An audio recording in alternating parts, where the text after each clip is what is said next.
تو یہ معبد ایک بوڑھی خاتون ہے، اس کا نام کیا تھا؟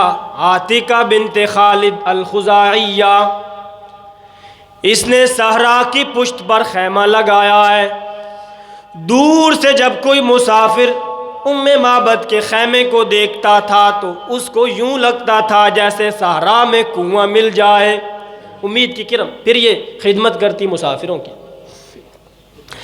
لیکن آج جو مہمان معبد کے خیمے میں آیا ہے، ایسا مہمان تو پہلے کبھی نہیں آیا، ایسا انسان تو معبد کے پاس کبھی نہیں آیا۔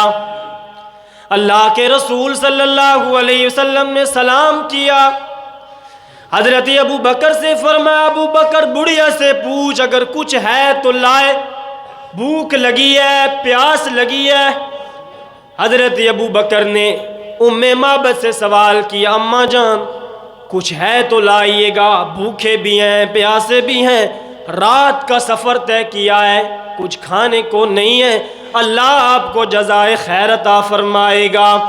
میرے دوستو معبد نے رسول اللہ کی جبین کی سلوٹوں کو دیکھا تو پھر دیکھتی ہی رہ گئی۔ ابو بکر کو کہنے لگی اے نوجوان تجھے کیا بتاؤں، ہماری ساری بکریاں تو میرا خاوند ابو معبد لے کر جنگل میں گیا ہے، لیکن یہ بوڑھی بکری ہے، اس سے چلا نہیں جاتا، اگر تجھے کچھ دیتی ہے تو لے لے، ہمیں تو آج تک اس نے کچھ بھی نہیں دیا، کچھ ہے تو لے لے۔ رسول اللہ نے فرمایا بڑھیا اگر ہم اپنی قسمت آزمائیں تو تجھے کوئی شکوہ تو نہیں؟ بڑھیا کہنے لگی قسمت آزماؤ۔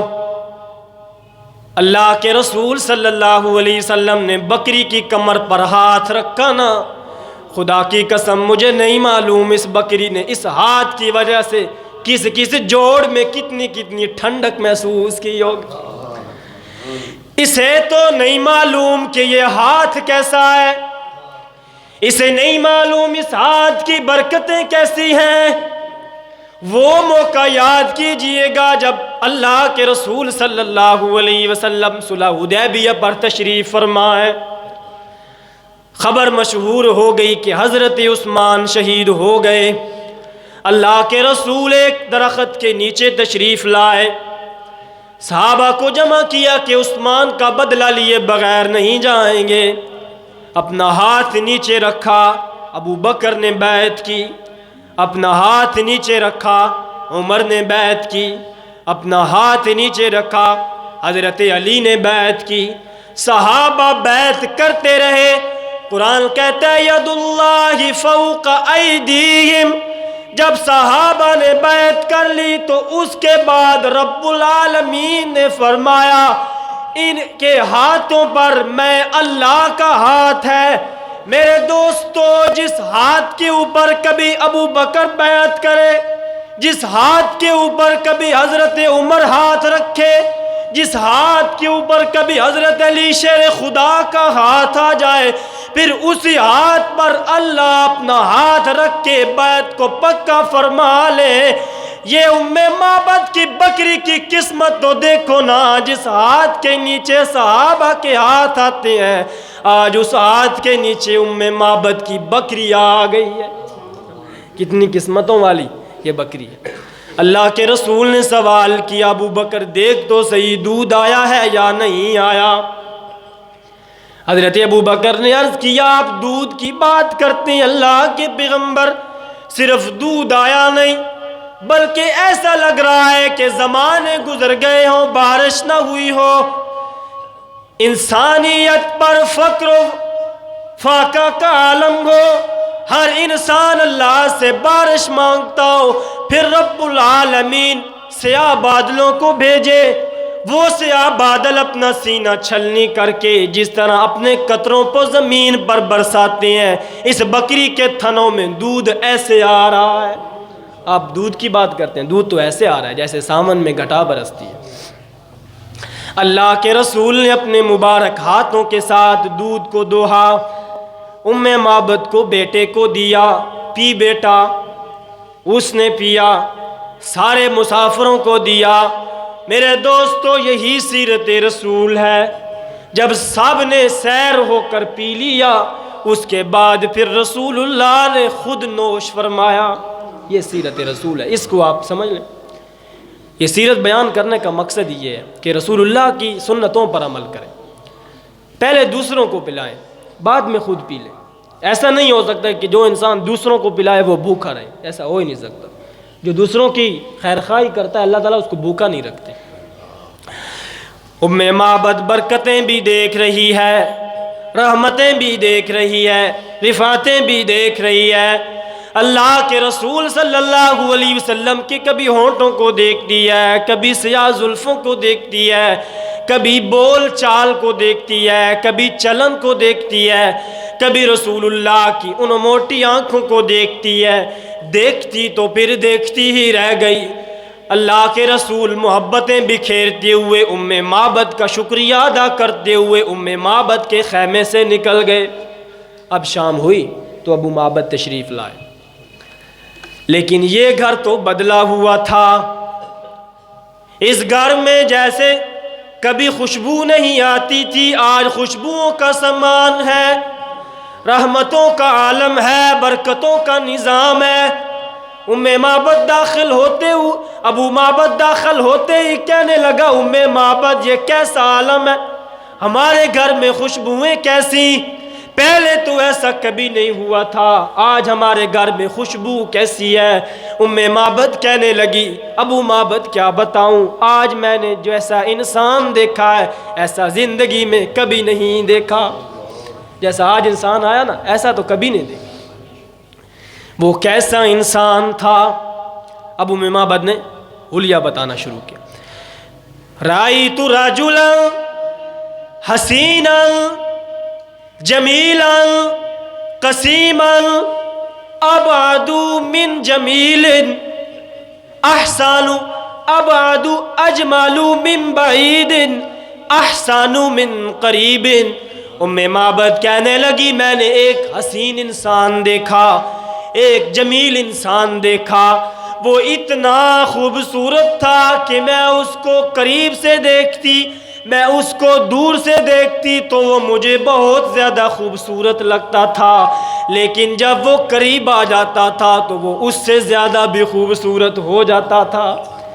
دور سے بھی خوبصورت تھا، نزدیک سے بھی خوبصورت تھا۔ کچھ ہوتے ہیں نا انسان جو دور سے خوبصورت، نزدیک سے تھوڑے سے۔ میرے دوستو، دور سے بھی خوبصورت، نزدیک سے بھی خوبصورت۔ حضرت عائشہ نے قریب سے دیکھا تو کہنے لگی، لنا شمس وللآفاق شمس وشمسی خیر من شمس السماء، شمس الناس تطلع بعد الفجر وشمسی تطلع بعد العشاء۔ حضرت عائشہ فرماتی ہیں، لوگوں کا بھی ایک سورج ہے، میرا بھی ایک سورج ہے، لیکن میرا سورج لوگوں کے سورج سے زیادہ حسین ہے، کیونکہ لوگوں کا سورج فجر کے بعد طلوع ہوتا ہے، میرا سورج فجر کے بعد بھی طلوع ہوتا ہے، عشاء کے بعد بھی طلوع ہوتا رہتا ہے۔ حضرت عائشہ نے دور قریب سے دیکھا تو یہ فرمایا۔ حضرت حسان نے قریب سے دیکھا تو کیا فرماتے ہیں، احسن من کلم ترکت عینی واجمل من کلم تلد النساء۔ میرے محبوب، آپ جیسا کسی ماں نے بیٹا نہیں جنا ہے، آپ جیسا میری آنکھ نے کبھی کسی کو نہیں دیکھا ہے۔ مجھے یوں لگتا ہے جیسے آپ اپنی مرضی کے مطابق بنے ہیں۔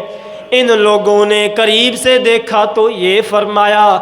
حسین احمد مدنی رحمہ اللہ نے 1400 سال بعد دیکھا تو کیا کہنے لگے؟ کہنے لگے، اے جنت، میں مانتا ہوں کہ تجھ میں حور و قصور رہتے ہیں۔ اے جنت، میں مانتا ہوں کہ تجھ میں حور و قصور رہتے ہیں، ہاں ضرور رہتے ہیں، لیکن اے جنت تو میرا طواف کر، کیونکہ میرے دل میں حضور رہتے ہیں۔ جس نے دور سے دیکھا اس نے بھی خوبصورت پایا، جس نے قریب سے دیکھا اس نے بھی خوبصورت پایا۔ اب معبد سے ابو معبد کہنے لگا وہ انسان کیسا تھا، اس کا حلیہ تو بتا۔ معبد کہنے لگی وہ بولتا کیسے تھا؟ معبد کہنے لگی وہ بولتا ایسے تھا جیسے کہ ایک تسبیح کو ایک لڑی میں پرویا جائے، دانوں کو ایک لڑی میں پرویا جائے، پھر وہ لڑی ٹوٹ جائے تو جس طرح دانے نیچے گرتے ہیں نا قطار در قطار، وہ بولتا تھا تو یوں لگتا تھا جیسے تسبیح سے دانے گر رہے ہیں۔ وہ مسکراتا تھا تو پھول جھڑتے تھے، وہ مسکراتا تھا تو تبسم چھلکتا تھا، وہ بولتا تھا تو تلاتم خیز میجیں آپس میں بغل گیر ہوتی تھیں۔ وہ ایسا انسان تھا۔ اچھا وہ بیٹھتا کیسے تھا؟ وہ بیٹھتا کیسے؟ معبد کہنے لگی وہ بیٹھتا ایسے تھا کہ جیسے 3 شاخیں ہوں، ایک یہ شاخ، ایک یہ شاخ، ایک یہ شاخ، ہوا چلے تو یہ والی شاخ اس سے ٹکرائے، ہوا چلے تو یہ والی شاخ بھی درمیان والی شاخ سے ٹکرائے۔ وہ بیٹھتا ایسے تھا کہ یوں لگتا تھا جیسے اس کے ارد گرد والے لوگ اس کے بوسے لے رہے ہیں۔ وہ ایسے بیٹھتا۔ ابو معبد تجھے کیا بتاؤں، اس کا مسکرانا بھی خوبصورت، اس کا بولنا بھی خوبصورت۔ وہ بولتا تھا تو دل کرتا تھا بولتا ہی جائے، وہ مسکراتا تھا تو دل کرتا تھا مسکراتا ہی جائے، وہ چپ ہوتا تھا تو دل کرتا تھا اس کی خاموشی کتنی خوبصورت ہے۔ ابو معبد تجھے کیا بتاؤں، اس کا خوش ہونا بھی خوبصورت، اس کا بولنا بھی خوبصورت، اس کا چالنا بھی خوبصورت، اس کا چپ رہنا بھی خوبصورت۔ ابو معبد تجھے کیا بتاؤں، اس کی زندگی کی ہر ادا خوبصورت تھی۔ 2 لفظوں میں تجھے بتاؤں تو وہ سراپائے نور تھا، اس کی زندگی کی ہر ادا خوبصورت تھی۔ اب وقت ختم ہوا ہے، ایک گزارش سن لیں، اپنے فلسطینی بھائیوں کے لیے دعا کیا کریں۔ ہمارے بس میں صرف دعا کرنا ہی ہے، اس کے سوا ہمارے پلے میں کچھ بھی نہیں ہے۔ ویسے بھی کچھ نہیں تھا اور ویسے ہمارے حکمرانوں میں چھوڑا بھی کچھ نہیں ہے۔ ان کے لیے دعا کریں۔ آپ تصور نہیں کر سکتے، ہم اٹھتے ہیں ہمارے سویرے مسکراتے ہیں، وہ اٹھتے ہیں تو ان کے سویرے ماتم کرتے ہیں۔ ہم اٹھتے ہیں تو ہماری صبح مسکراتی ہیں، وہ اٹھتے ہیں تو ان کی صبح مرجھائی ہوئی ہیں۔ ہماری شام ہوتی ہے، ہماری شام مسکرا رہی ہے، ان کی شامیں ماتم کر رہی ہیں۔ 2,500 سے 3,000 ہمارے بہن بھائی شہید ہو گئے، بہت زیادہ زخمی ہیں۔ 4,000 13,000 شہید ہوئے یا زخمی ہیں۔